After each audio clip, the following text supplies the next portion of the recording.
Are you ready to transform your pool into a stunning oasis? At Mainland Pool Service, they're a family-owned business committed to keeping your pool looking pristine all year round. They believe that pool care should be proactive, not reactive, which is why their skilled team handles everything from routine cleaning to complex issues with precision. They prioritize clear communication and personalized solutions to exceed your expectations. Join the Mainland Pool Service family today and experience the difference their expertise and dedication can bring to your relaxation retreat. Contact them now at mainlandpoolservice.com.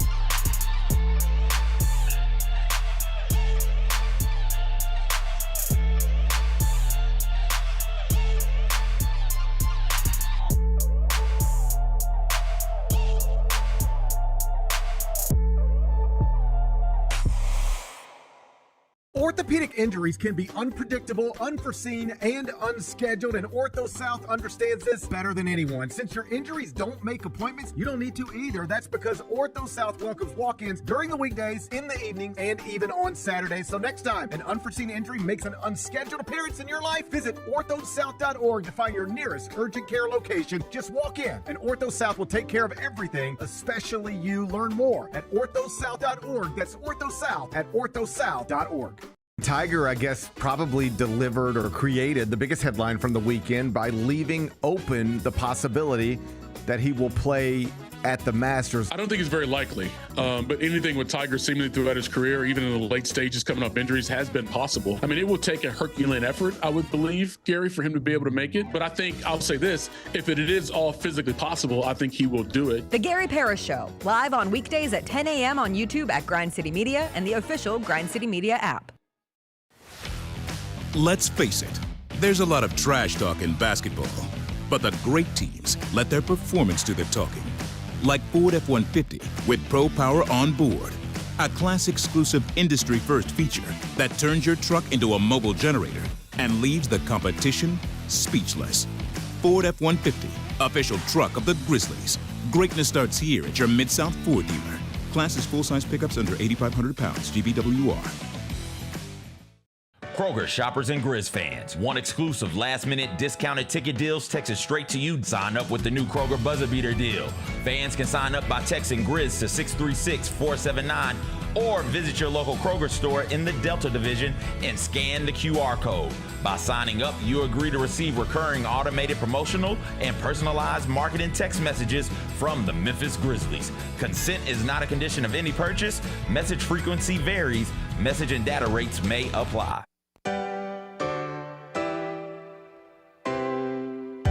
Feels great to feel the sunshine. Gotta own the day like it's all mine. Just got paid in his own time. Been working hard, I've been on the grind. I deserve this feeling, having my way. I've been on this healing. This is my day. The sun's out, ay. Let's have a little fun now. Ay. I wanna let it all out. Ay. That's what's it all about. Ay. Ay. Cause I deserve this feeling, having my way. I deserve this healing.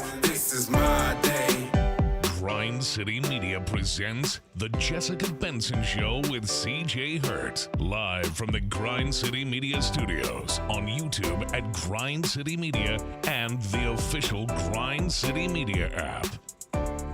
Everybody, it is Tuesday, March 17th. It is going to be a good day. Jessica Benson with you from the Grind City Media Studios in Memphis, Tennessee. CJ Hurt behind the glass. Coming up on today's show, the Grizzlies' losing streak extends to 8 after last night in Chicago. Mike Wallace will join us to chat Grizz. We'll go around the NBA, the latest news on NBA expansion and what it could mean for the Memphis Grizzlies. Will Coleman, former Memphis Tiger, will join us in the third segment to talk Penny's return in Memphis, plus his top 5 players he's excited to watch in the NCAA tournament. We'll do some TV Tuesday. I am watching the most absurd little show. It's called DTF St. Louis. CJ's watching some stuff too. You should be curious about that. We'll get into it in TV Tuesday. But happy St. Patrick's Day to everybody. Don't get pinched today. And most importantly, happy True TV Day.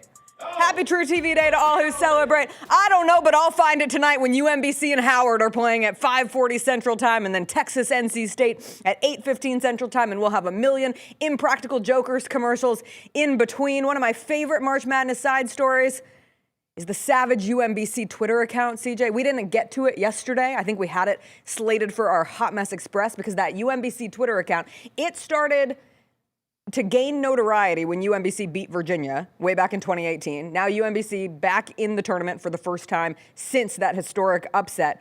But the person who runs that account is just savage in how it goes after other teams around college basketball and beyond football as well. Do you think it's the same person? It is. Has that person? Oh, really? It is. They confirmed that it is because somebody said, I really don't want it to be the same person because I want to think that there is just this pipeline of savage tweeters who come through UMBC in order to run that account. But they did say that it was the same person from back in 2018. They started to make waves over the weekend because UMBC won their conference tournament, gets in the tournament, and they had this petty little post about Auburn where they said, just realize the best part of having an auto bid is that we don't need a relative going on TV to explain why we deserve to be in over a 30-win Miami Redhawks. So they're coming for you, Bruce Pearl. That was directed at you and you only. They are the Retrievers. They continued their tweeting yesterday. Faced a 3-hour flight delay on their way to Dayton for the first four. They arrived around 5 p.m. yesterday. They were tweeting through it. They're like, we found out on Sunday, despite playing on Saturday, that we had to go to the first four on Tuesday and getting our travel arrangements around 10 p.m. And we loaded up the plane this morning for a noon flight to Dayton to play Howard. And we're still sitting here and yada, yada, yada. And somebody responded to them, too many excuses to even count. Just give your spot to someone who's not going to complain the whole time. And they said, well, we earned the right to be in the tournament by recently winning multiple playoff games. We understand that may be an unfamiliar concept due to the pro football team in Pittsburgh you support. Keep at it. Go Terriers! This is the year I buy a UMBC shirt. Is it? No. Okay. But hypothetically, I would. And I do like to support. I enjoy the 16 versus 16 matchup as much as I enjoy any matchup this time of year. Yeah, it's important. If we clip that and at UMBC, maybe they'll send some gear this way. The 16 versus 16, I know some people are like, why not just put them into the field? Wouldn't you much rather be into the field? But that gives you your 16, with the exception of UMBC. 16s don't beat ones. It's only happened once. This gives you a chance for a tournament win. And with a tournament win comes a financial payout that your conference gets. So you love these matchups if you're a program like Howard from the MEAC or UMBC, both in Maryland? Yeah. UMBC is in Maryland. Howard is in D.C. Yep. So, well, the DC, DMV. D.C. is in Maryland, but, basically Maryland. Don't we call it the DMV? Yeah, the D.C., Maryland, Virginia. Yeah. Yes, but D.C.'s not a state. Right. Or it's a territory. Either way it goes. Either way. This gives them a chance to get a tournament win for both of their programs, and so it's going to be fun. I like that they play in the first four because it's the first game, at least for today, and the one tomorrow as well. But it puts a spotlight on it, and I think it's fun. And then you're seeded for Texas, NC State later today. And yes, the likelihood of us seeing a 16 seed upset a 1 seed is so slim. UMBC, you are alone in this universe. But what if they did it twice? Who would they get? That's what I was just going to pull up the bracket. I did fill out my bracket yesterday, and I'm sorry, UMBC, Hey, I don't have you winning. Since we're on the topic of brackets, yes. They got Michigan. Oh yeah, no, and everyone's saying who has the easiest path as a 1 seed? Everyone's saying Michigan. What if? What if UMBC? What if those Retrievers? Oh, get their mascot right. They're the something Retrievers. They're not regular Retrievers. Are they golden Retrievers? No, they're not golden because they went at somebody on the. Oh, I'm sorry. I got it. Yeah. The Chesapeake Bay Retrievers. There you go. There it is. I'm talking Chesapeake Bay Retrievers, so we don't have to talk extensively about the Memphis Grizzlies losing to the Chicago Bulls last night. Did you have something about the bracket you wanted to say? Yeah. I'm sorry. Jacob, if you got the third, this is where you guys can go and join our chat bracket. Oh, exciting. Yeah. Wait, what'd you say, Are Jacob? they in the lower third? Oh, they're down there. They'll scroll by. Okay. So it's coming up right after Daddy Yankee, After you see that Daddy Yankee is appalled by high gas prices. He invented gasolina, according to the chat bot that created this. Certainly not anybody on this show. No, nobody is. But yes, join our brackets for the men's and the women's on. We're using ESPN again. Yeah, ESPN again. So all the information will be on the bottom of your screen as the show continues. The Grizzlies did lose to the Bulls last night, 132-107. I may remind you, we are 54 days away from the NBA draft lottery. The Memphis Grizzlies have lost 8 straight games. They were down 4 at the half and really turned it on there, especially in the fourth quarter, where they were outscored 35-21. I'm not going to lie to you and say that watching these games brings me much joy. However, I did look up at one point, and Yuki Kawamura is dancing around on my television screen last night. And frankly, it is the little things. And Yuki on a Monday night brought me a little bit of joy, as did playing the game Name That Grizz with Chris Luther. It is one of my favorite times of year. And he was flummoxed by number 77. I said, Chris, who's number 77? He said, I don't know. Why is he wearing 77? Of course it's Deke Giroux. I said, do you not remember 2 years ago? It's Deke time. And he said, no, Jessica, I don't remember Deke Giroux, but thank you for showing me him in the middle of this game. And ultimately, the Grizzlies don't win, which is a win in of itself. That was a big loss yesterday. If you are looking for positives, 8 straight losses for the Grizzlies. That is the longest active losing streak in the Western Conference right now. And last night pretty much secured them finishing no worse than 8th in the draft lottery, because Chicago is the team behind them in 9th, and they are now 5.5 games behind the Chicago Bulls. They're just 1 game ahead of the Pelicans and the Mavs at this point, so they theoretically can move up to 6 or 7, but it is very unlikely that they fall back to 9, which matters for the odds and the percentages and all of that. Last night was the first time I watched them, was like, okay, I am now frustrated. I understand that we're trying, I don't want to say to lose, but I understand that they're out there, from a on-court construction standpoint, not really the best on-court type of lineup construction, but to start that third quarter, the way that they started the third quarter, and letting whoever his face is just Matas Buzelis go off and talk trash to the bench as he's doing it. It's like, okay, guys, what is happening here? You're down 4 coming out of the half, then I look up and you're down 16, and it feels like it's going to balloon to 30 real quick. Rob brought it up on the broadcast. Coach Isola was like, yo, y'all aren't listening. Y'all aren't doing anything that I'm telling you to do. The Bulls want to get in transition and run. What do you do with a team like that? You run back at them. You run them out of their desire to run. And we're not pushing the ball. We're not pushing the tempo at all. And that's really what we have and what we can do. Isola ends up going to like a hockey style change, brings 4 dudes in off the bench, immediately cuts that lead down to single digits. It's like, okay, all right, I understand what it is. I know. But if you're an individual on that court, you got to go out there and compete, and you got to go out there and try, and you got to have some sort of fight. I'm not expecting you to win. I am expecting you to compete. Now, if you don't, you'll find yourself on the bench. Not this year, because there's nobody else that they have. But on the bench next year. On the bench, wherever you play at next year, potentially out of the league, wherever you're trying to get to. So if you're not going to go out there and try your hardest and compete and listen and do what needs to be done, like you aren't so valuable that they just can't do without you next season. They just traded Desmond Bane and Jaren Jackson Jr. for crying out loud. They're trying to move off of John Morant. You think that they won't look at you, insert Grizzlies player currently on roster right now, and say, all right, this dude isn't giving us enough. This dude isn't giving us what we want. Let's find something else. Like that's what the way that third quarter started was just like, all right, come on, man. Yeah, really, my only true positive. Cedric Howard had a good second quarter, 12 of his 17 in the second quarter, and Jalen Wallace had another efficient offensive game, and that's what you missed in last night's Grizzlies game. Now, the view from the other side, I saw a Bulls reporter cross my timeline, and he called it a devastating Bulls win. So there's the opposite side of the coin. You mentioned Rob and the broadcast team. I do just want to give my love to them. They are capital P professionals. And as I was watching that game last night, and I was also driving in the middle of the game too, so I was listening to Eric Hasseltine on the radio, and it's just, it's hard. Think about you as a fan being able to either occasionally check out or full-time check out, and even us, how we watch it. I don't have to call every single play of that game. Pete, Brevin, Rob, Eric, Elliot Perry, when we're here at home, Mike Wallace subs in on the radio broadcast as well. You got to be 100% focused, and when it is watching a game like that or some of these that we've seen over the last couple of weeks here, that is a tough task to to commit to every single night. So shout out to our incredible broadcast team. You mentioned it, Matas Buzelis, 29 points. Did see a wild stat.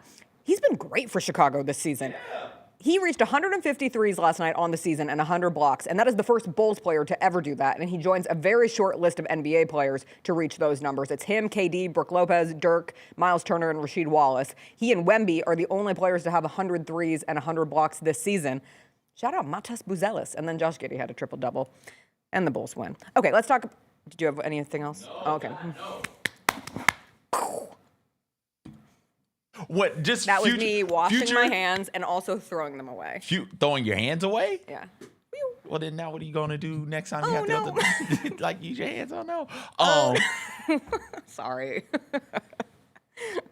You're lucky it's March and we allow the shenanigans. Future reference.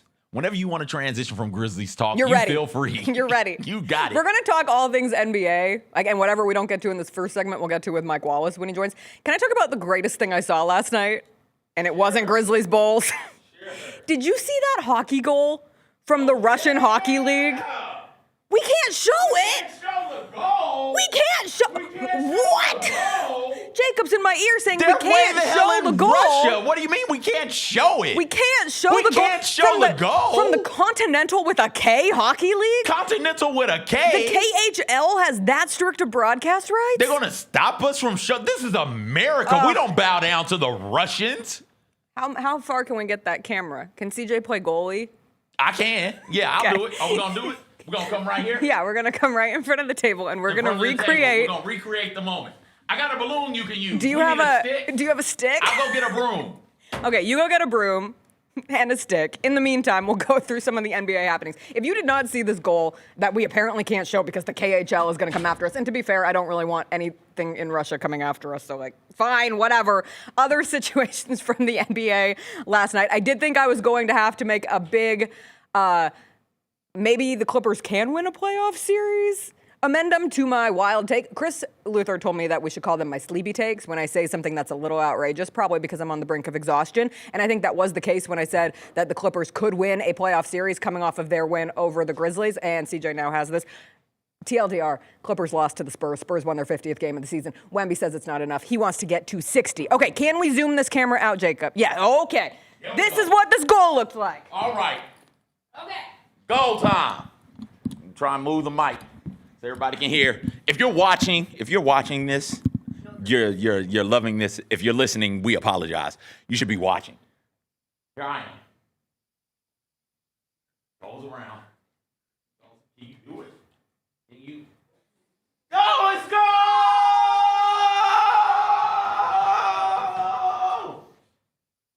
All right. Okay, a couple things here. Couple problems with that.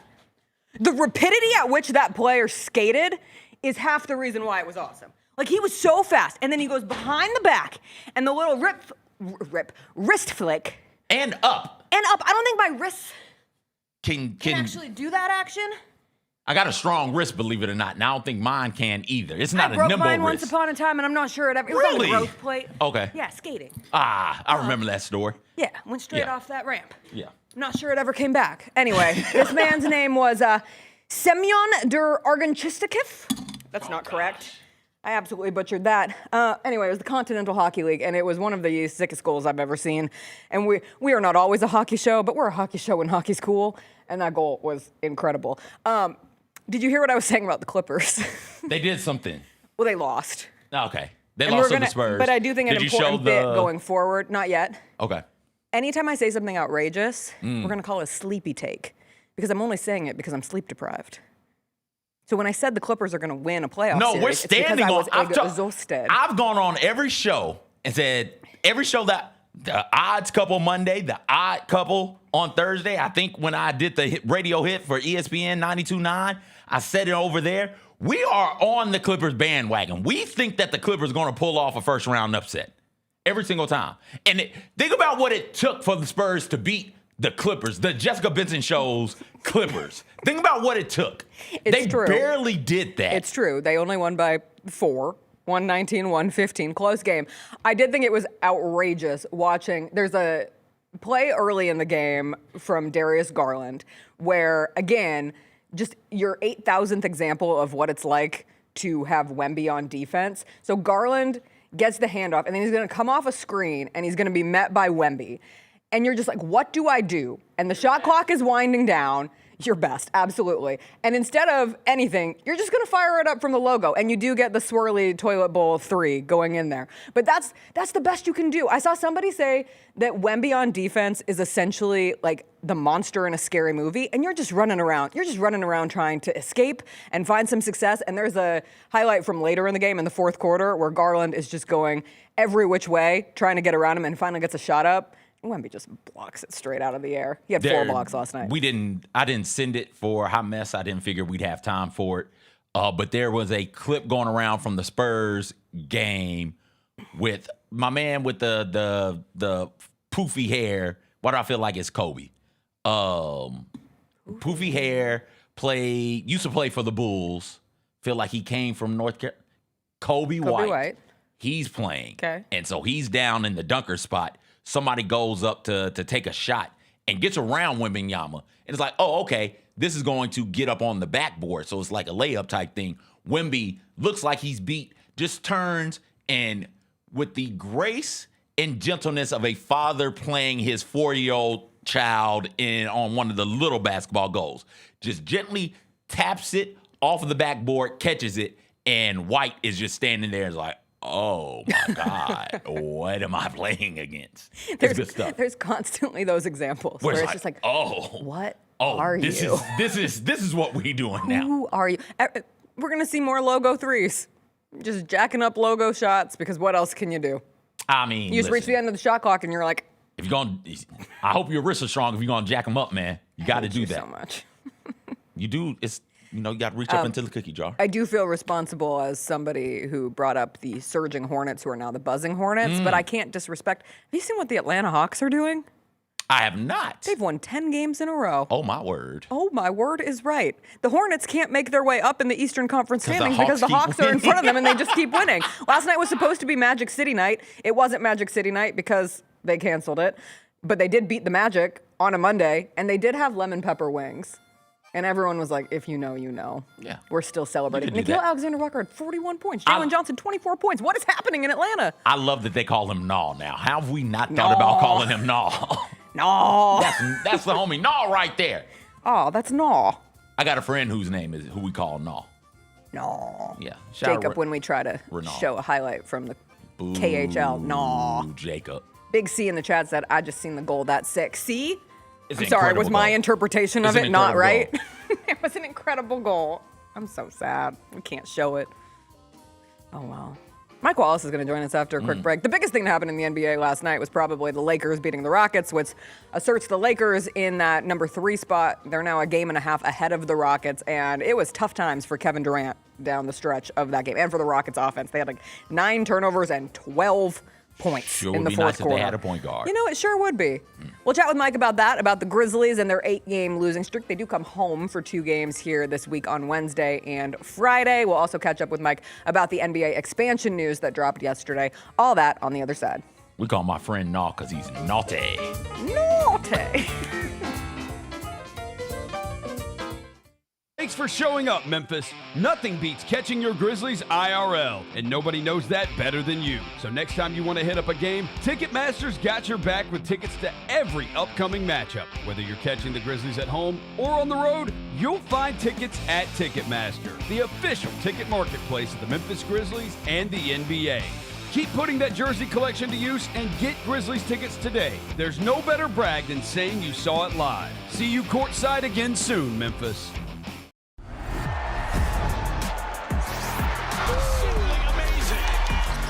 Wells, a rhythm 3. Yes, sir! That's an exclamation point on this game. Grizz fans, defend your home court from pests with Terminix. Before cockroaches, spiders, and mice show up, Terminix it with our pest-free 365-plus year-round protection plan. Visit Terminix.com today and enter code SAVE50 at checkout to save $50. Terms apply. Go Grizzlies! The long goodbye begins. A very special evening with Journey. Final Frontier Tour.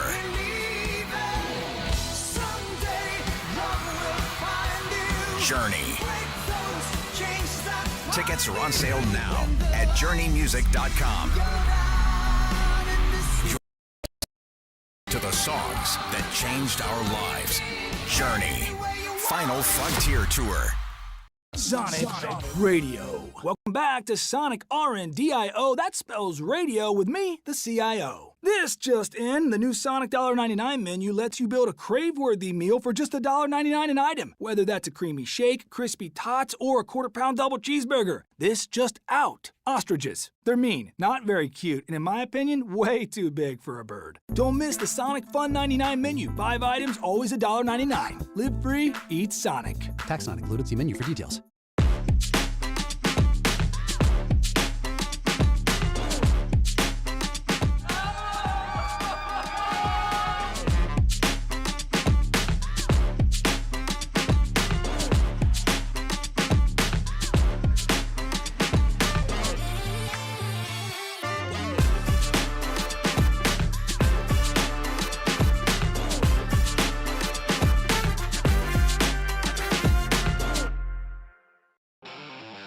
Thanks for showing up, Memphis. Nothing compares to catching your Grizzlies IRL. And that all starts with buying tickets at Ticketmaster, the official ticket marketplace of the Memphis Grizzlies and the NBA. Ticketmaster gets you to the game so you can catch every highlight. Put that jersey collection to use for the next game and get Grizzlies tickets at Ticketmaster. Whether they're here at FedEx Forum or on the road, Ticketmaster's got your back when it comes to scoring tickets. And there's no better brag than saying you saw it live. New Amsterdam Vodka is an official partner of the Memphis Grizzlies. It's the only exceptionally smooth vodka that is 5 times distilled, 3 times filtered, and rated 93 points. New Amsterdam believes wins big and small become legendary when you celebrate them with your crew. So here's to the blue, white, and gold, the Memphis grit and grind, and reliving winning moments big and small with Tennessee's favorite basketball team. New Amsterdam Vodka. Find your wins.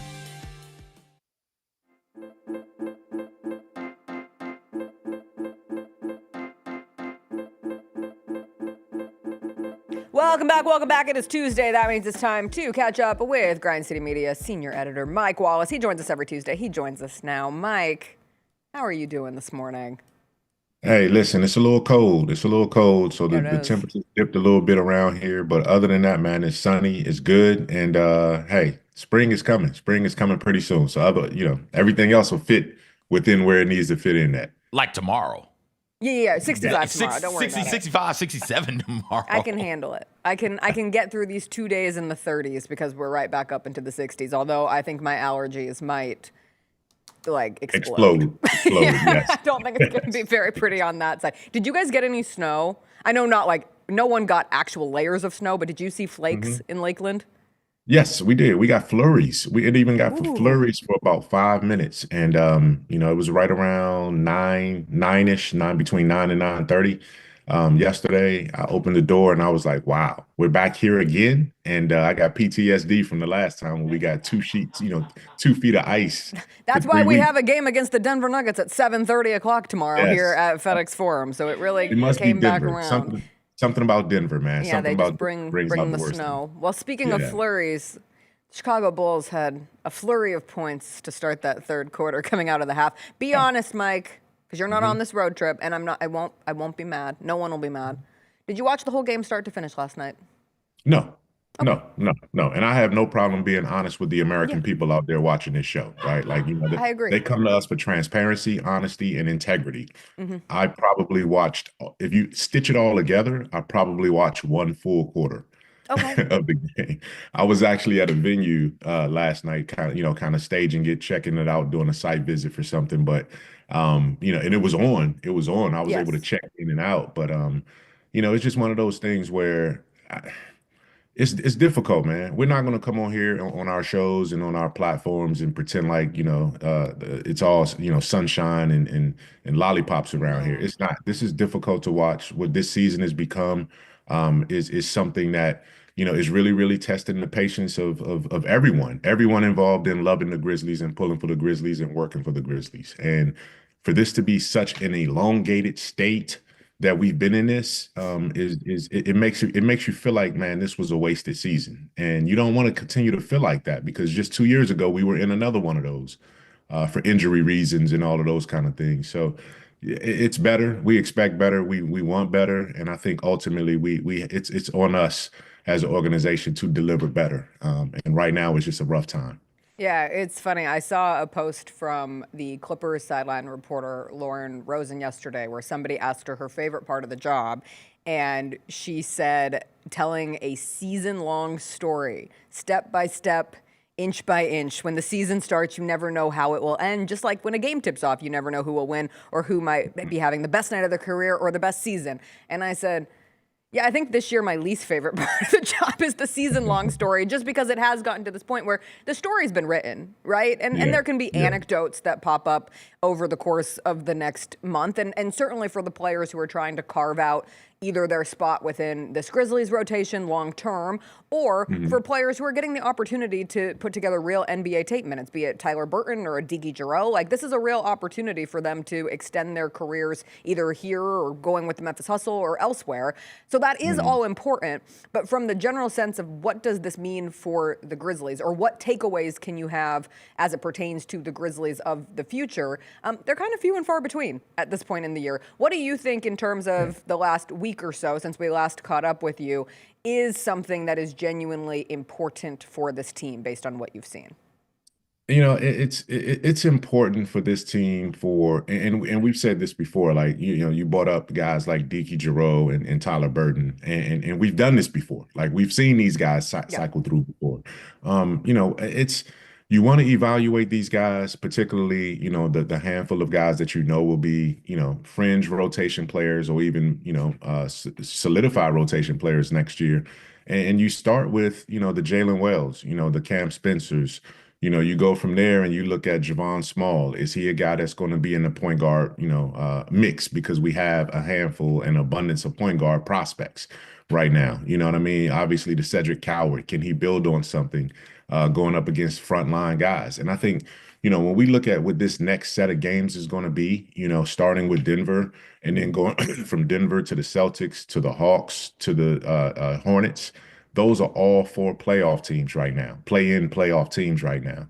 And for our frontline guys, the Jalen Wells, the Cedric Cowards, the Javon Smalls, you know, the Walter Claytons possibly, and the Taylor Hendrickses, you know, those guys in particular could be in the mix next year. How will they fare against playoff caliber type talent on the other side? And I got to see more. Like, these are opportunities where they can show more. But are we putting them in the best situation where we can even evaluate them if we don't have a legitimate center on the roster? And there have been 3 or 4 opportunities to add a center on the roster, and for whatever reason, that's been bypassed. And, you know, I think that makes it tough, because what are you doing over the last 2 months of the season if you're not going to give a legitimate way to evaluate these guys? And that's what makes it difficult in a lot of different ways. But there are games, and there are reasons to look forward to continuing to have those opportunities. Yeah, I thought one of the better quotes from Coach Isolo came following the loss over this weekend, where somebody asked him about finding ways to improve on the offensive glass. And he simply said, "Your guess is as good as mine." And I know some people took it very seriously, but it's just reality. Like, there isn't a center on this. I know Taj Gibson is now playing some minutes, but we all know Taj Gibson is here for reasons that far extend outside what he's doing or his availability on the court. Like, he does give a true veteran presence, but at this point, you know, he's not the center of the future, or even the backup center of the future for this Grizzlies team. I did want to get your take on the big NBA story yesterday, which was expansion news, and the NBA eyeing their first vote on the matter at the Board of Governors meetings that is occurring next week, where they will reportedly explore adding 2 expansion teams in Las Vegas and Seattle. We have been talking about this for a long time, but this feels like one step closer to that actually happening. And since both of those teams are in the West, presumably a team would move from the West to the Eastern Conference. And this became a topic of conversation yesterday, where some are saying it's the Memphis Grizzlies' opportunity to move to the East. Mike, do you agree that the Grizzlies should be the team to move if one of them moves to the Eastern Conference? You know, they're definitely in that line, right? It's going to be a team along the Mississippi. It just has to be, right? So it's got to be Minnesota, You come down, you got Memphis and you got New Orleans. All three of those teams are right off the Mississippi River. And, one of those teams needs to shift over. I think the easier team to do it, and most people have said this, I'm not, breaking any news here, but Minnesota, just because of the consortium of teams that they're around in that Midwest up there, you have obviously Detroit, Chicago, Milwaukee, Indiana, all in that pocket. Right there where Minnesota is. With Memphis, it's a little bit more difficult because if you go 6 hours to the west, you got the Texas teams. If you go, you got Oklahoma City over there as well too. If you go 6 hours to the east, you have Atlanta, and then you a couple hours away from Charlotte. So you can see, Memphis potentially fitting if they go to the 4-team sort of divisions with 16 teams in each conference. I would like to see Memphis in the East. I've seen them in the West. I thought it's kind of been a misfit, and they got a lot of ways to travel of far games and all those kind of things. But if this is about competitive balance or thinking it's going to be easier in the East, well, I would challenge people to look at the East right now from 1 to 10 and look at how the East is stacking up in terms of where the competition level is. So you can't avoid it. I remember everybody wanted to go West when LeBron and Boston were dominating the East. And now everyone wants to go East because SGA and all of these guys and Victor Wembanyama are about to dominate the West for a long time. So it goes in cycles, but obviously Memphis will be a candidate. And either way it goes, man, you got to play everybody eventually. Yeah, it goes in cycles. If you're trying to get to the East as a fan because you think the East is going to be an easier path for the Grizzlies, let's pretend like it is right now. Fine, but understand that the right things happen or the wrong things happen, and the East will be the conference that is a bit better than the West. I would like to. I saw somebody showing what the divisions could look like, and because of that cohort of teams that Minnesota is next to, there's a thought that they might get to the East. You brought that up, Mike, but I saw that map and was like, oh, just perfect time. Get rid of conferences. Let's just see 1 through 20 or whatever it's going to be for the postseason, and then figure it out from there. You play. I'm trying to do the math right now on the fly, but you play 5 games in your division, so that's 15 games right there. You get the 2 games that you get from the end of the NBA Cup that everybody has to make up, so that gives you 17 right there. Now you're sitting there with 65 games to split amongst 7 divisions, and you figure out the math and how to make that work. Find a way to get rid of some of the travel all over the place that some of these teams have to deal with. That could help with scheduling also from hey, nobody's got to play 4 and 5 anymore. We're going to limit the back-to-backs as well. Just go ahead and get rid of conferences and let's get it moving.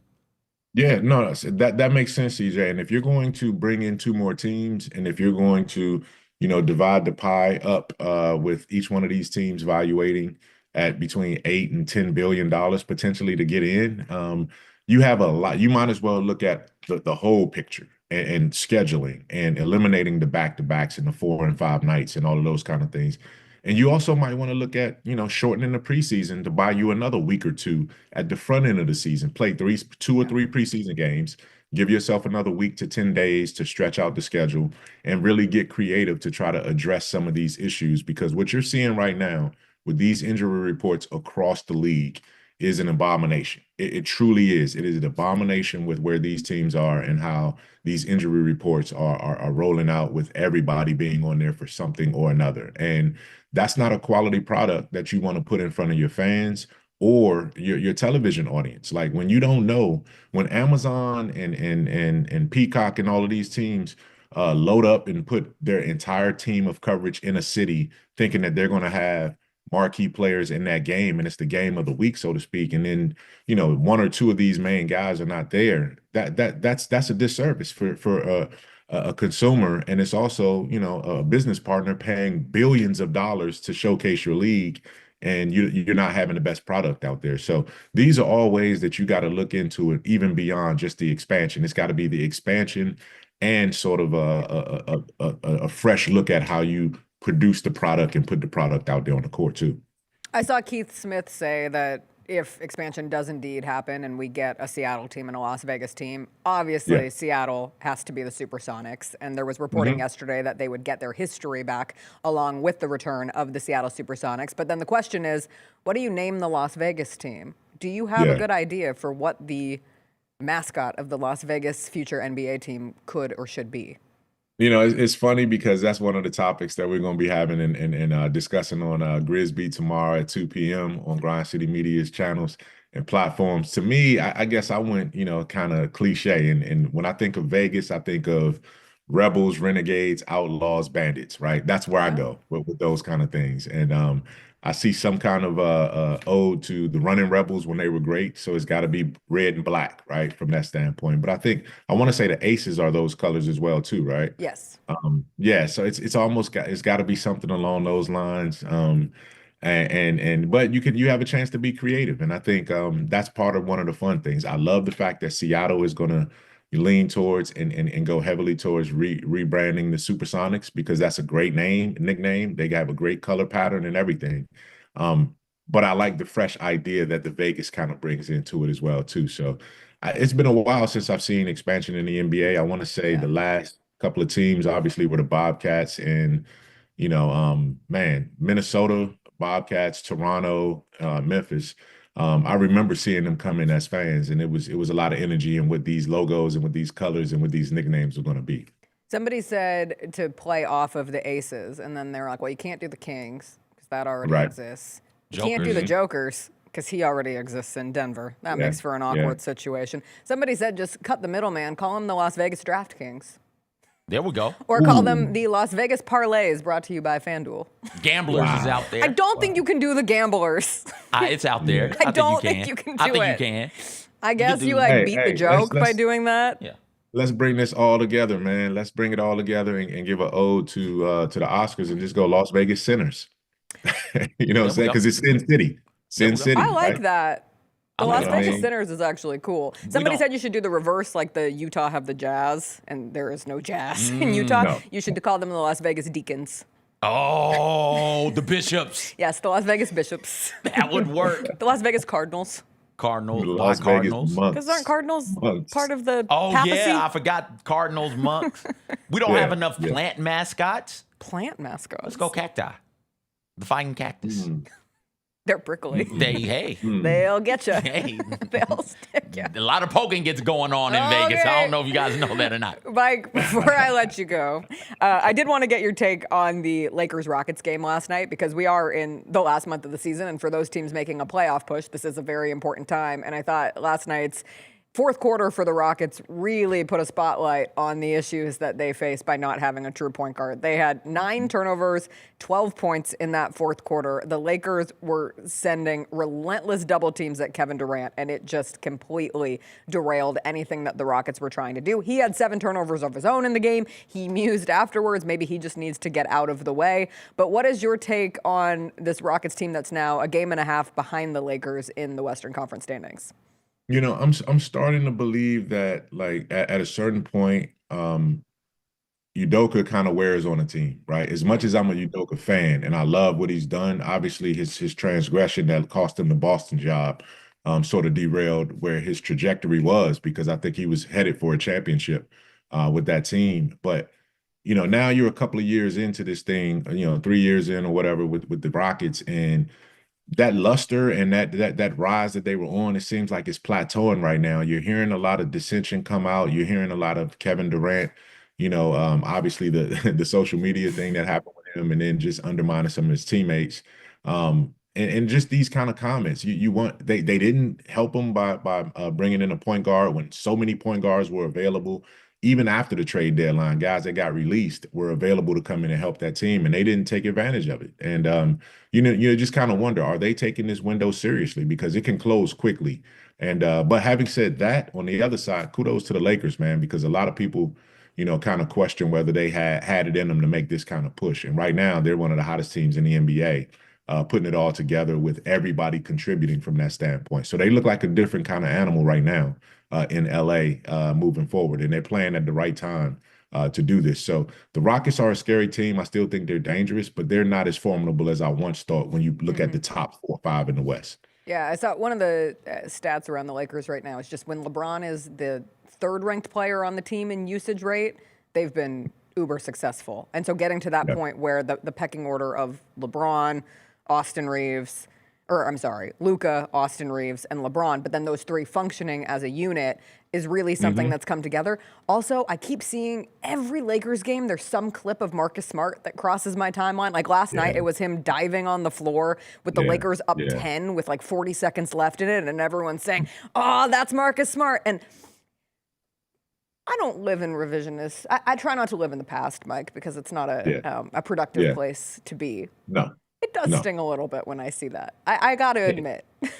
It does, and I felt the same thing. I'll call your example, and I'll raise you the other night when I was flipping through League Pass, and I saw the Raptors and the Pistons playing, and I saw Darko Rajakovic doing what he's doing on that sideline with Toronto. Is probably one of the he's underrated as one of the Coach of the Year candidates for what he's doing over there. And then obviously JB Bickerstaff and his whole staff of assistants were guys we got to know intimately in Memphis. And so you had two guys right there, and they've gone on and have done some successful things. And, we look up, and it's the Grizzlies' turn to go, through the doldrums right now. And hopefully there's a sunshine and a brighter finish on the other side of this as well. But the Marcus Smarts and all the things that we've seen, and it's just tough sometimes to go through that and see those guys having success when you're going through it right now.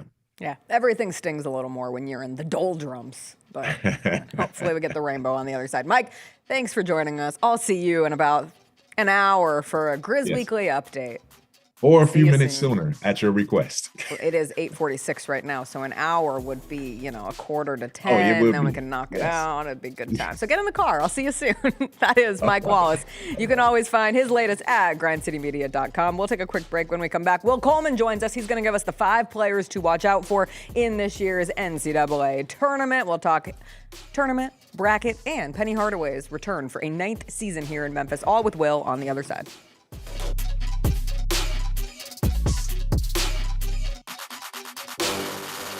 Fridays at FedEx Forum just got a whole lot more fun for the family. With the Family Friday ticket offer, a $35 game ticket gets you a $10 food voucher and access to pregame shoot-around. Additionally, for every 4 tickets purchased, you get an autographed item from the Grizzlies vault. Capture moments that last a lifetime for birthdays, youth groups, and other family-friendly celebrations. Visit grizzlies.com/Friday to grab your tickets today.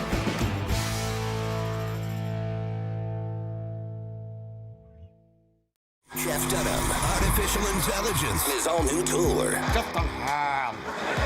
You're the other white meat. How can you be so smart on one hand and so stupid on the other? Well, you're half of it. I realize I could have avoided all this years ago with one simple word. I do not. Silence! Don't miss a Memphis. Friday, April 10th, FedEx Forum. Tickets on sale Monday, September 29th at jeffdunham.com. The Grizzlies are proud to team up with Prime Global Group, a company on a mission to redefine real estate investment. By leveraging deep experience, strategic insight, and robust resources, Prime Global Group is shaping a smarter, socially responsible future. Whether you're an investor or simply curious, now's the time to explore innovative strategies that align with your values. Join the movement and discover how you can be a part of this exciting evolution. Visit primeglobalgroup.net to learn more and connect with the team today. That's primeglobalgroup.net. Talk me through what you've been going through since draft night. Just a lot of figuring out of things, coming off the bench over there at Utah, just trying to find a role over there, and then here in the whole year. Things are going to be different after the deadline. Rookies don't get traded, so we'll see how it is after that. Rookies do get traded, in case anybody was wondering. You weren't even worried going into the trade deadline, were you? I mean, not at all. I'm going to be honest with you. The Chris Vernon Show, live on weekdays at noon on YouTube at Grind City Media and the official Grind City Media app.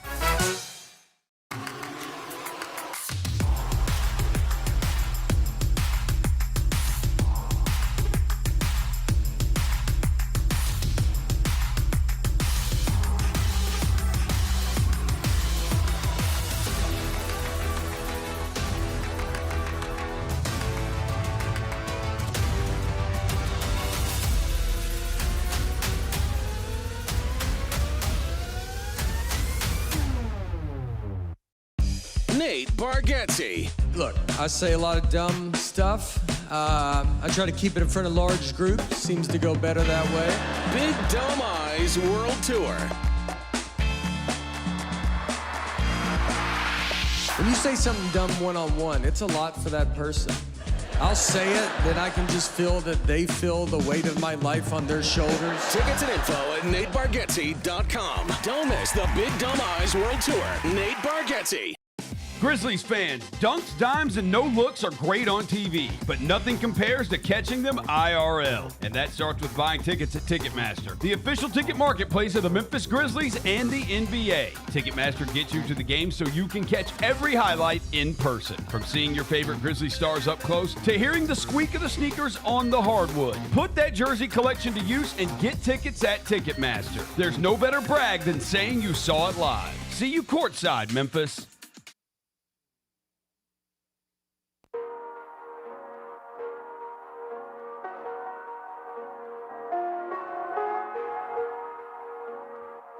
Yes, CJ? So 43, he texts 5 minutes. Okay. 46, he says, hey, go ahead and grab the plates. But you didn't grab the plate. Well, I just looked at, I'm working, Jessica. I don't be over here looking at my phone while I work. Good. Except for the times when I do Way look to at my be phone when locked I in. work. Locked in. When he gets in, I'll grab the plate. Okay. Will Coleman's on his way in. We're going to catch up with him about all kinds of things. Mike brought up the Raptors. Did you see that Scotty Barnes clip from yesterday where the kids are lined up to do the handshakes going into the game and one of them just bops him straight on the head? Like jumps up, hits him in the head. Just smacks him in the head. Bops an NBA player? Yes. I was like, the kids are out of control. Well, I did that as a child. An NBA player? Well, if you were given the opportunity? It was a celebrity. It was absolutely. I was at Six Flags. Sylvester came out. I'm like, oh, that's my dog, the cat Sylvester. I love me some Sylvester Suffering Succotash. That's my guy. And all these other kids were crowding around him. It's like, okay, move. I'm trying to shake his hand. And then it was like, okay, I can't shake his hand. Too many people in the way. I'm gonna let him know I'm here and I rock with him. So I just jumped up in.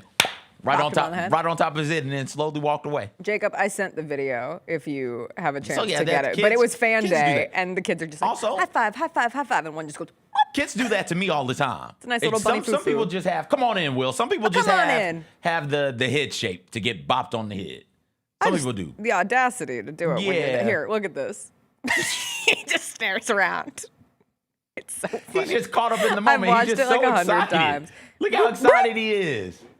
Man, Well, I'm going to get the plate. F these kids.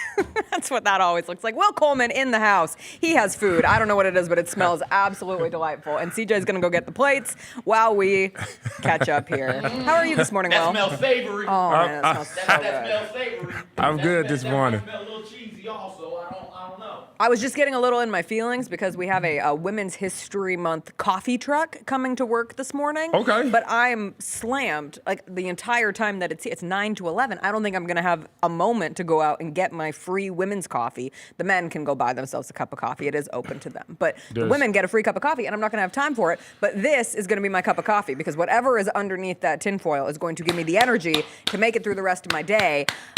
Let's get this out of the way not out of the way, because it's a big conversation to be had while CJ goes and gets plates and utensils and all that good stuff. We did find out yesterday, Penny Hardaway back for a 9th season. We have been talking with you about this for weeks now.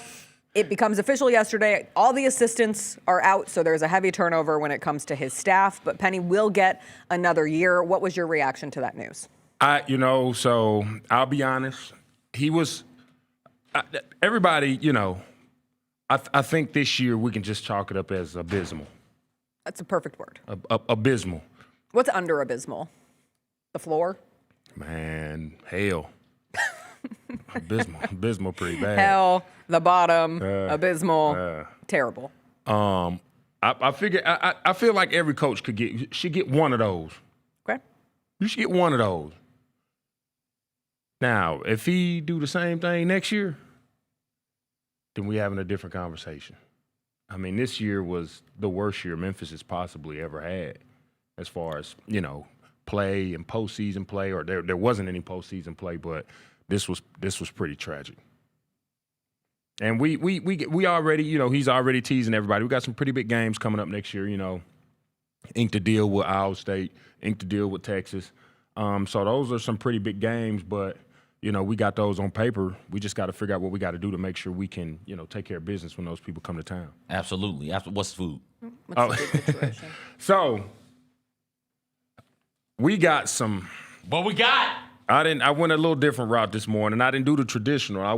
I'm a huge fan of the air fryer. Yeah. Love an air fryer. So I went some buffalo wings and some teriyaki wings.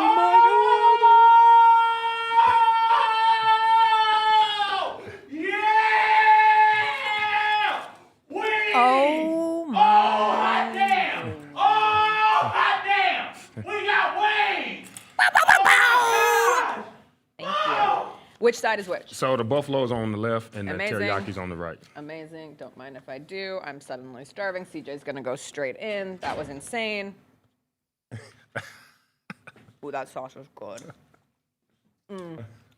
CJ just housed a wing. Oh. Those are so good. I know everything doesn't technically start until Thursday, but we do have the first 4 today, so it does feel like wing appropriate season. Yeah. Wow. CJ, can you go ask a question so I can eat a wing? Here, I'll ask one more. Here, I got you. You talk about this season being abysmal, right, for the Tigers before we move on to more fun NCAA tournament talk, which the Tigers are not in. Yeah. I do think there's a general understanding that while this was the worst, there has been a level of averageness that has plagued this team, and even though they won the American last year, so that's valuable, right? Like it's very, when you talk about this in the totality, and for people who aren't from Memphis or don't follow Memphis basketball regularly, or frankly care about Memphis in the way that people in this city do, they can look at it as, man, Penny's tenure has been pretty average in the grand scheme of things. But if you are here, you do recognize that they won the American last year, and they did make it back to the tournament. And there is so much extra when it comes to Penny because of what he means. Like to say, I've heard a lot of, well, if his name wasn't Penny Hardaway, he'd never get a night. Yes. Yes, absolutely. But that's a descriptor of what the situation is here. That's the reality. And that doesn't take away from the fact that a lot of fans here in Memphis, the best case scenario, the dream, is Penny gets a 9th year, brings in a GM, has a new staff, puts together a great team, and goes and wins the American. It might not happen. We don't know how it's going to play out from here. Right. But I think that would be the majority of people's fantasy here in the city. Yeah. Just get back now. Obviously, next year, you can't expect Penny to come in next year and just. Oh my God. Can't expect Penny to come in and just win the national title next year, but try to find some kind of. You can't expect him to win the American. Yes. Just try and find some momentum to come in next year and just not even necessarily blow through the conference, but just win it and then build on that momentum. And obviously I love, Gary. My boy went in on Penny yesterday. And I'm okay with that. He was that's great, and I understand where he's coming from. But I mean, I think especially somebody like Penny. 8 years is a long time. Coaching college basketball. I mean, yes, but this whole NIL thing is a different ball game for everybody, and some people may take longer to adjust to it and figure it out.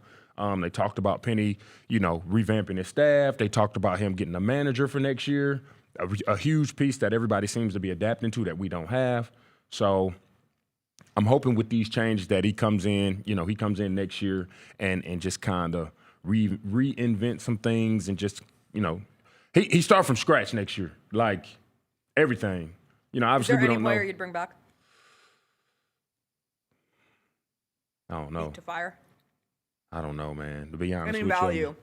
I'm just gonna be honest with you. I don't know, because there are some guys that we were expecting to be that guy and show up, and they just, I just don't know where the wheels fell off when it comes to who we decided to recruit or the guys that came in, because everybody was real high on Sincere, and I mean he gave us 4, 5, maybe 5 games to where he showed he was elite and could score the ball. Obviously a guy like Doug was great. But, I mean, we just got to find guys that can come in and be consistent in what they're doing. Have you ever thought about opening a wing restaurant?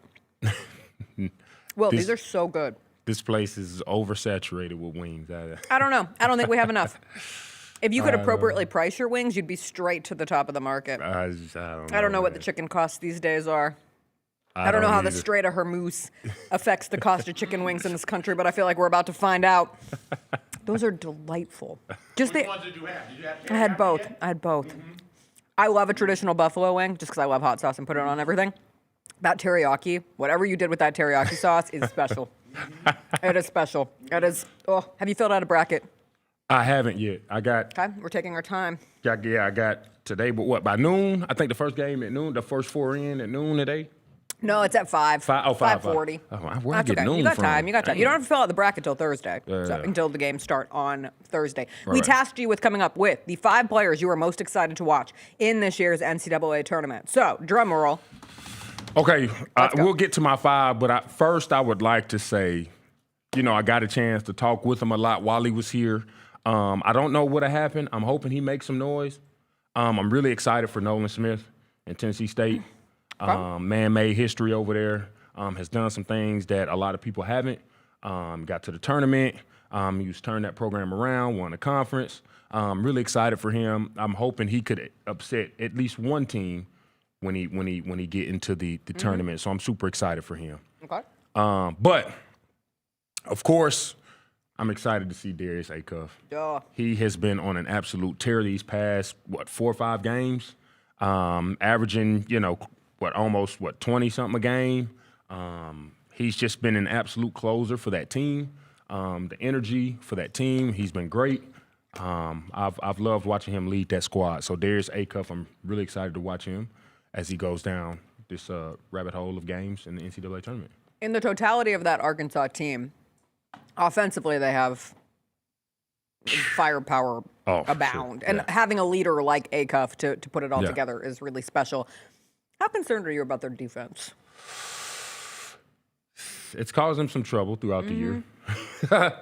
It's caused them some trouble throughout the year. But I'm hoping they come together and just – you got to play defense in that tournament, man. Like it's – because you're about to – especially, with a team like, Arkansas, they get past the first game. Let's say they get past the second round. Everybody loaded on offense. Everybody can score the ball. And so you really have to find the guy who wants to make a name on defense and really help bring a team to some wins while playing in that tournament, because everybody has to lock up and everybody got to play defense when you get to that Sweet 16. Okay, so Acuff's your number 1. Acuff. Next? Man, I've enjoyed watching him as he just I think he's been super consistent throughout the whole season. Kingston Flemings from Houston. Just super excited to watch this guy. They're extremely disciplined over there. He's just been so clutch throughout the season. Houston has become pretty reliant on this guy. And he's always showed up. He's always delivered. So I'm excited to see how he, turns it on in the tournament and see what happens there. I mean, he's elite, shooting 40% from 3. I mean, he's one of a kind. So I'm really enjoying watching him, and I'm excited to see what he does in the tournament. Now that CJ's not stalking you from the window, eating another wing, although the morning is young. Oh, I have a lot of sauce on my face. Next up. Obviously, I think it hits home as well. Obviously, I love watching Billy Richmond. Okay. He has just been an X factor on that team. Just the way he scored a ball. He's been from the field. He's been extremely efficient. And I think he's another one of those guys you consider. Now, again, defense has been a thing for the Arkansas squad as a whole, but I just think he's been a Swiss Army knife for that squad. Just kind of can get a bucket anywhere on the floor. Extremely athletic, loves to run the floor. So he's somebody I've been excited to watch as well. He has the fun opportunity for some big dunks too. From an electrifying standpoint. I think Billy Richmond is up there. All right, who's next? Figure CJ'd appreciate this. But I think I don't talk a lot about the transfer portal. But there are very, very few positives. Very few. And Yaxel is one of those. Just because, we went in on him a little bit last year, talking about his name. Yaxel is an odd name. But did you see that he said he turned down like $7 to $9 million to go play at Kentucky? Yeah. Do what? He turned down $7 to $9 million to go play at Kentucky and went to go play at Michigan instead. I mean, it's a special panned place. out. It's a special place to play. Go Big Blue. Go Hail to Big the Blue. Victor Valiant. Hail to the conquering heroes. Conquering. Oh, God. This was my high school fight song. Don't come for me. Do I know anything after that? No. Hail to the victors valiant. Hail to the conquering heroes. Hail, hail to Thunder Ridge, the leaders and the best. Oh, wow. Y'all just ripped it. Go Grizzlies! Oh, We also goodness. literally ripped the Grizzlies mascot, so yeah, it's good times. All right, Yaxel is on your list. Yeah, he just being able to have that opportunity to go to a program and develop and become a better basketball player. The transfer portal, has done Yaxel well. He's become just a leader on that team. He's not the flashiest, he doesn't get too crazy with anything on the court, but he fills up the stat sheet. And he's emerged as a leader on that team and has helped Michigan, do some damage this year. Yeah, that front court for Michigan and headlined by Yaxel is one of the best front courts. You put them up there with St. John's. You put them up there with Florida's. And they are really, really good. And Yaxel provides a bit of versatility because he is one of those combo forwards where you can play him on the perimeter. You can also play him at a traditional, conventional big spot.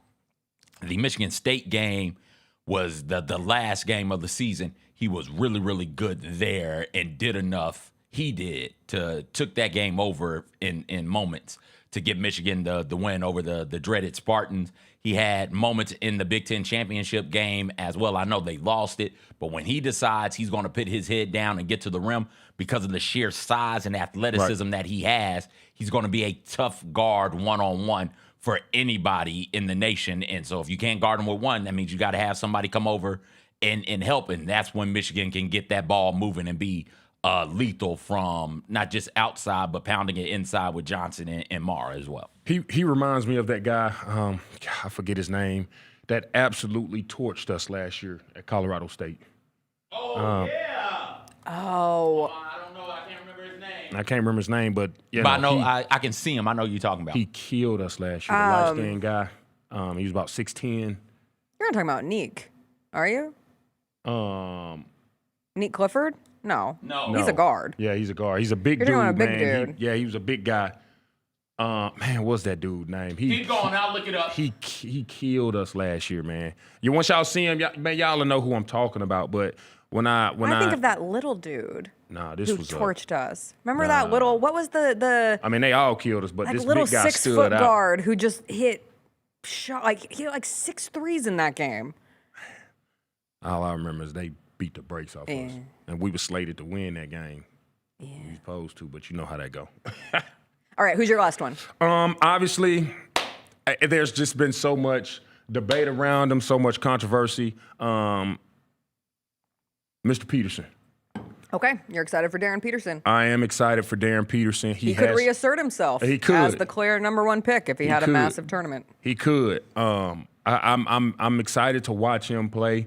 I'm excited to see if he's motivated to play, just because there's been, again, so many question marks around him, quite a few red flags on his productivity, and if he can, quite frankly, is he afraid of the smoke, or if he, is he's truly injured, or what? I mean, there's been so many questions around him. So I'm excited to see if he gets in this tournament and he continues to do what he does. He's been averaging 20, 25 points a game.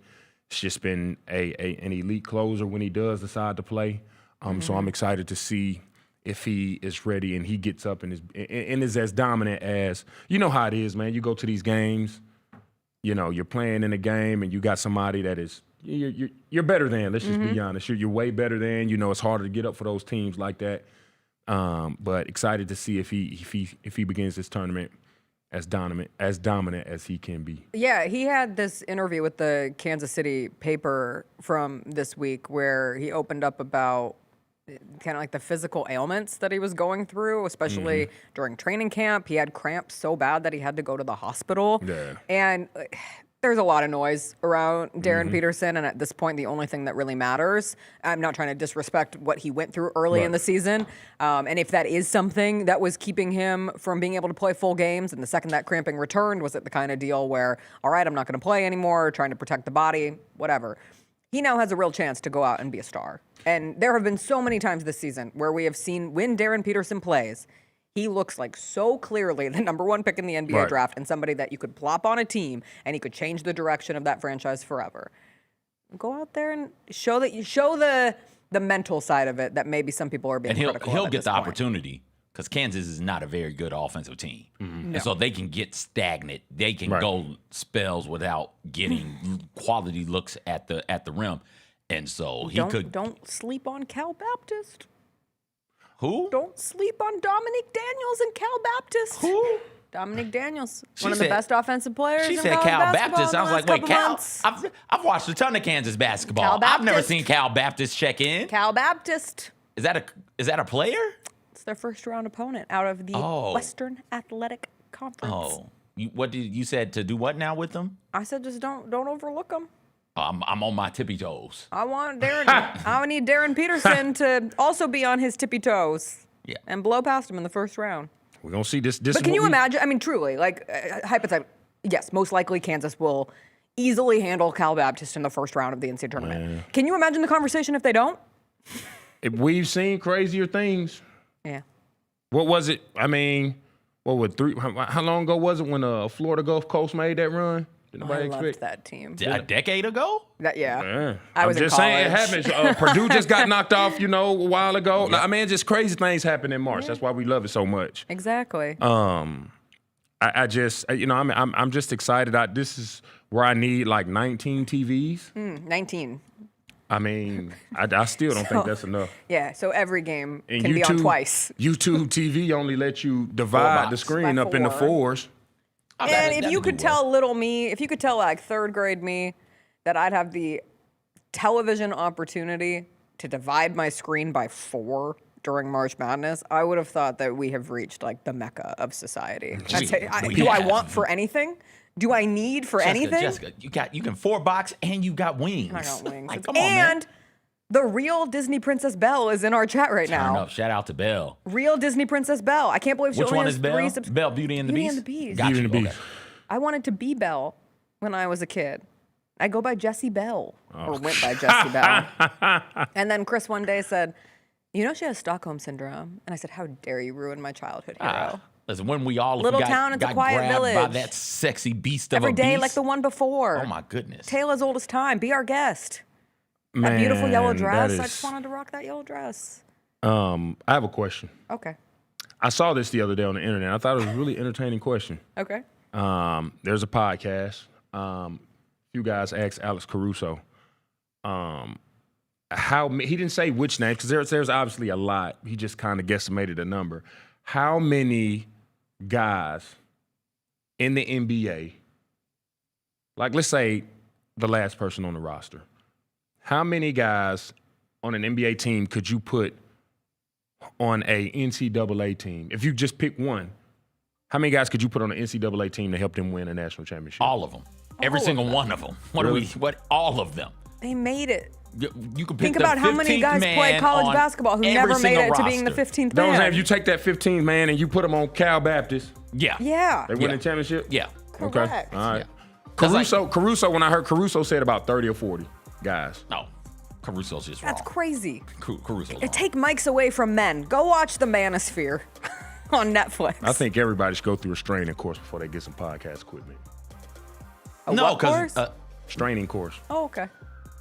No. Just because some people great on the mic, but some people say some wild stuff on the microphone. Listen, everyone who's in front of a mic at some point in their mic life will say some wild stuff on a microphone. Let's be perfectly clear. Exactly, You and we cannot say everything perfect, and you cannot have 100% takes all the time. And you can't be making certain people have pip meetings every single week. Exactly. Like, come on, man. I miss your St. Patrick's Day shirt.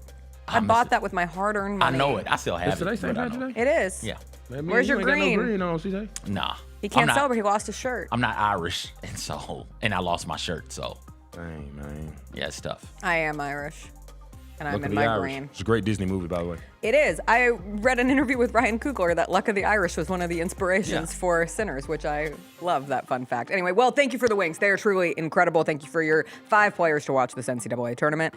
And thank you for your time, as always. No, thank you for having me. We will take a quick break. I started the most bizarre show, and I want to tell CJ about it because I just want you to watch it so bad, just so we can talk about it. Some of the lines on the show are the most ridiculous things I've heard on a TV show in a while. We'll talk about TV Tuesday, what we are watching, all that and more on the other side.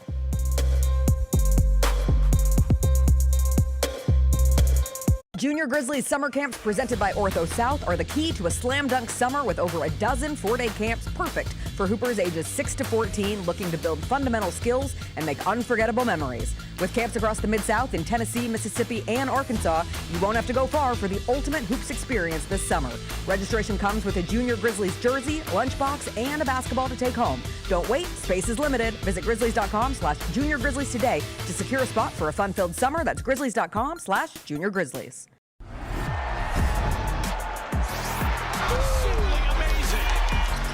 Wells, a rhythm 3. Yes, sir! Exclamation point on this game.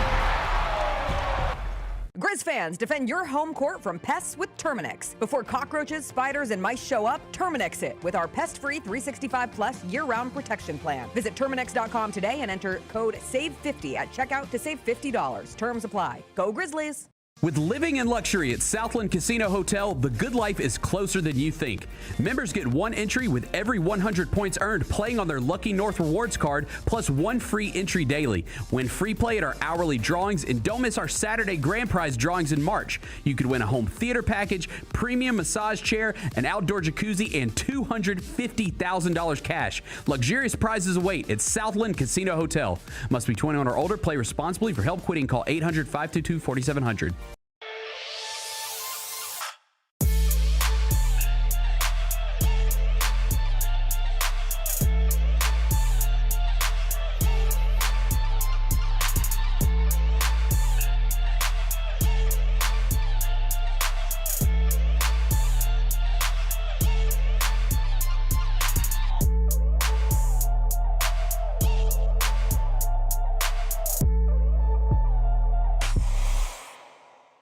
Grizz Nation gets set for tip-off 1 hour before every Grizzlies home game with the warm-up show. Get the latest news, notes, and analysis live from courtside at FedEx Forum. The Grizzlies have been consistent as one of the top 2 or 3 most productive benches all season long. Join me, Lang Whitaker, along with Michael Wallace, Jessica Benson, and other personalities from Grind City Media, Memphis, and around the NBA. 1 hour before every home game, live at Grind City Media on X, YouTube, and the official Grind City Media mobile app. Now that's the new edition way. I feel like there's another level we can take it to. What you think, Mike? 2 steps ahead of you, Slick. What's good, bro? What you doing, man? I'm in. Woman, you don't even know what I'm getting ready to ask you. Here's the vision. All 3 of us on the same stage every night. Gonna be crazy. No barriers, no separation. It'll be like 9 kings and a queen. The next level starts now.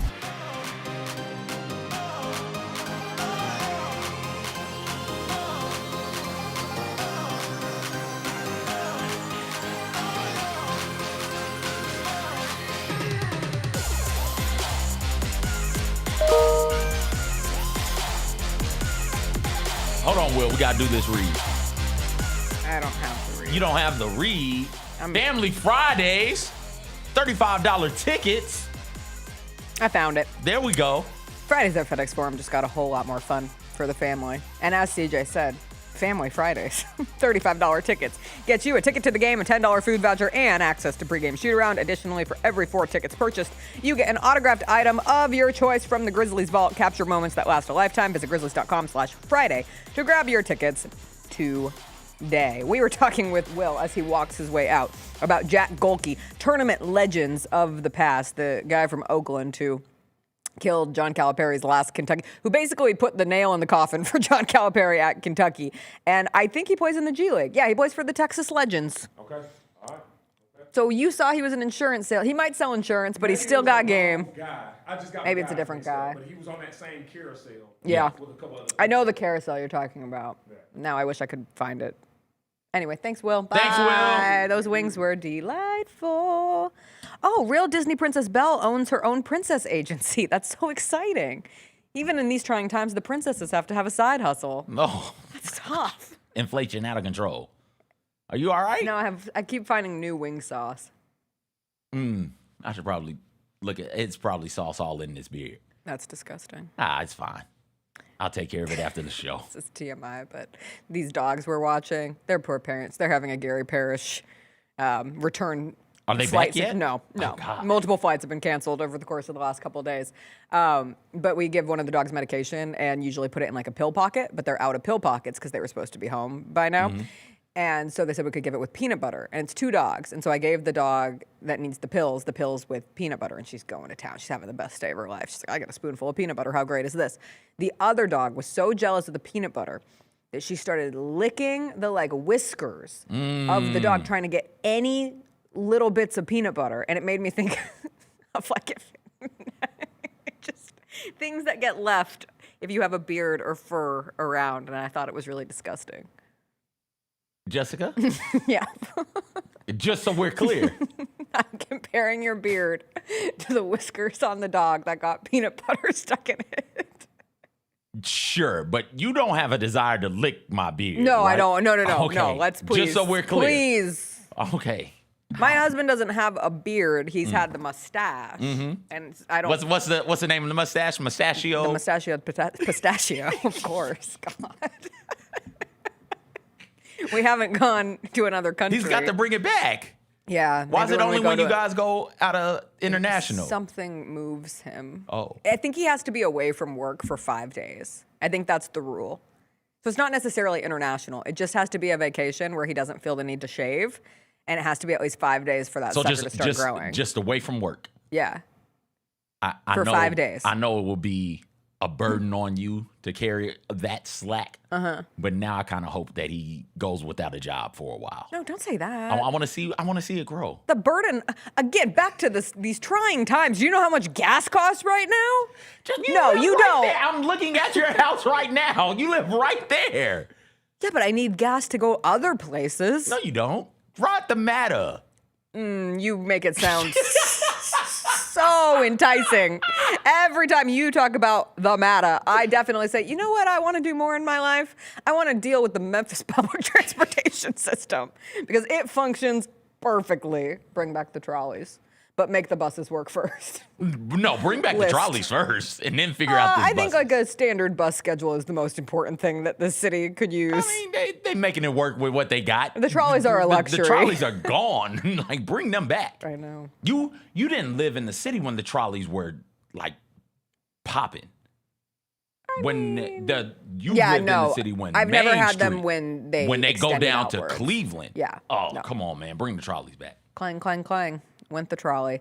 TV Tuesday. I am watching DTF St. Louis. I'm 2 episodes in. I've not watched the 3rd episode. I've heard that something happens in the 3rd episode that I would probably be sitting here going, oh my God. But the first 2 episodes have made me do that too. It's the new David Harbour, Jason Bateman, Linda Cardellini show on HBO Max. And it is the most absurd little show. It is just bizarre. I don't know how else to describe it. It is a show of the absurd, and that is clearly the point. Like, it is chaotic. Some of the one-liners on it are so funny. I laugh out loud, not because it's a true comedy, but just because it's the most bizarre thing that could be said in the time that they are saying it. It is the story of a local weatherman. There's a lot of local news strings on it, which I'm always going to be a fan of, but a local weatherman in St. Louis who befriends David Harbour's character. Both of them are married. Both of them have families. And it's the friendship of this weatherman and David Harbour, who is a sign language interpreter, which has its moments. Like at one point he goes and signs at a club and he's like like a club. And so he's dancing and signing along with the lyrics of the club. What's the song? I can tell you because Chris and I were watching it separately last night, texting each other every time we laughed. These are my texts. What a silly ass show. Shablam for me. Oh, At one point, they just keep going, shablam for me, shablam for me, I didn't know that shablam was a word. for me. Yeah, me neither. Anyway, there's a murder. So it's the solving of a murder and these relationships of these characters that get you there. There's a lot of Jamba Juice I haven't seen so many Jamba Juice references since I was in high school. The product placement is a little much, but it adds to the absurdity of the show. I think I recommend it. Okay. Just because I want to talk. How long is it? They're an hour. Okay, that's 45 to 55 That's minutes. fine. We're coming up on the end of college basketball season. UFL hadn't gotten started just yet. Yeah, I can make that work because I'm. That was something I was going to start watching here this week. Is that and it's Rooster on HBO Max. So It's we like, were okay. choosing between those two, and we went with this one first. And so I'm a try and get to both of those. I could do with. I don't have a ridiculous show. I don't have a silly little show. Well, let me tell So you. I need one. I enjoy Jason Bateman. Also, I enjoy the dryness I love with Linda which Cardellini. he kind of throws his lines in there. So yeah, let me get that. Mm-hmm. Yeah. Linda Cardellini, I think, plays like a great sociopath, and that's this character. Yeah, it's bizarre. I can't wait for you to watch it because I just really want to. There are two things I want to talk to you about. It's that show and the Manosphere documentary, which we'll talk about during Theater Thursday. I'm only halfway through the Manosphere documentary on Netflix, and I don't. You have to. I don't know if I got it in Okay, me. here's why you should watch it. Here's my sell. The journalist who is the person making the documentary, it's a British guy. He's so good. He's so good at his job in making these dudes feel comfortable enough to say outlandish, wild stuff. And then he'll hit him with a, oh, that's kind of weird. But then he'll come back off and he'll be like, hey, man, I'm sorry if I was. He does the getting them to open up and getting a real view into how. Here's the biggest takeaway. They're all little babies. Well, all you can do is laugh at some of it because it's just so stupid. I'll try it, but like I know I'm gonna be shaking with anger. I know I will be. At one point, he calls a woman his dishwasher, and I told Chris, "Don't you ever call me dishwasher," even though I wash the dishes happily. That is my job. What are you watching right now? My usual. The last season of The Neighborhood, Scrubs. I'm one behind on the Scrubs. And making my way through DMV and the what is it? St. Francis Medical. I can't remember the name of the other doctor show I'm making my way through. Well, and, you're just like me. Yeah. You're basically a doctor. And I flunked out of pharmacy school twice, so I've got that knowledge also. I work for the Memphis Grizzlies. So you got some. So do I. Yeah, you're doubled up. But Yeah. I'm trying to chase after you. Well, go to pharmacy school. Flunk out. I did tear my Achilles. You did. So that helped. You did. The big TV news I saw was they're going to do an Avatar Aang cartoon, where it's not Avatar The Last Airbender. It is Avatar Aang The Last Airbender, where it follows the Aang gang as grown-ups now. Had some questions during Korra and after Korra ended about, okay, give me more of the story here. They tell you what happened in Korra, sure, but you want a bit more of the Avatar Aang story, and they're going to give that to us, I do believe, in October. We got first look at the Aang gang all grown up. Not old, but grown up. So in Korra, Aang is dead. That's why we end up with Korra. That's pretty self-explanatory. The Sokka is dead as well, but Katara, Toph, and Prince Zuko are still alive. But they're old. So they go from being children the last time we seen them to old people now. And so what ends up happening as they continue to grow up?